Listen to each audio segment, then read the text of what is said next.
If you feel guilty, if you feel remorse, if you're feeling some sort of way for something that hadn't happened to you or happened to somebody that you care about, find a way to give back.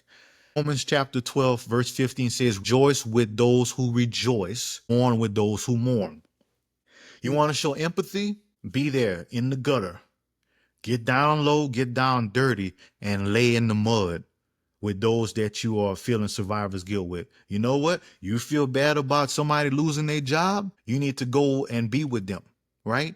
Or you need to go and find them a job. And that's the main thing about survivor's remorse, right? Survivor's guilt. Those feelings have to match one another. If you're feeling bad, you're showing it, right? If you're feeling sorry, you're showing it in your actions, right? It's not just a checklist or bucket list items or things I got to take care of my laundry list.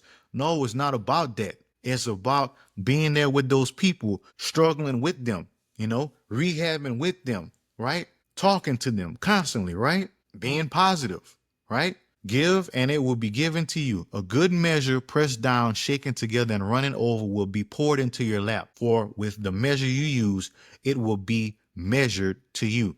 Luke 6:38. The best way that you can get over survivor's guilt is by doing a good deed, by helping out. Someone's sick, make them food. Somebody just had a baby, make them food for the family. That way they don't have to worry about where the next meal is going to come from, right? Help them in areas where there is a need or a vacancy. Fill in the hole, fill in the gaps, right? We process, we confess, we repent, we forgive, we release, we trust, and we repay. With every situation where there's survivor's guilt, where something happened to somebody else and it didn't happen to you, remember what you got to do. Stop and process the situation. What has happened here? Did I miss something? Why is it that I survived and this person didn't? Why am I in this situation? Okay? Confess. Confess that, even though that this did not happen to me, I'm feeling some sort of way. How can I be best of service to those that this happened to so that way I don't feel as bad as I do it?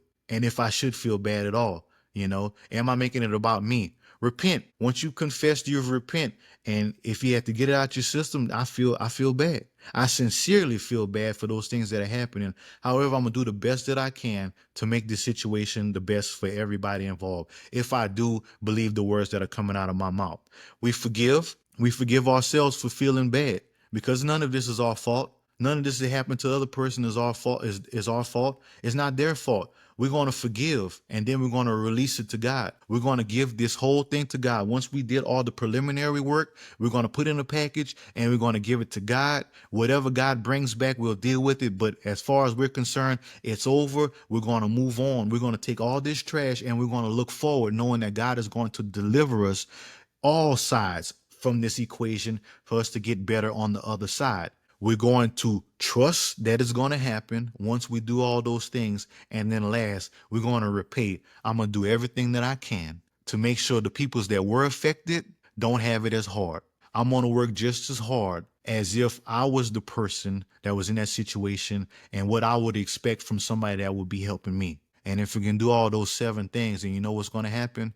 We're going to be just fine. And we're going to get over our survivor's guilt. We're not going to lay in it longer than the people that are actually going through that situation.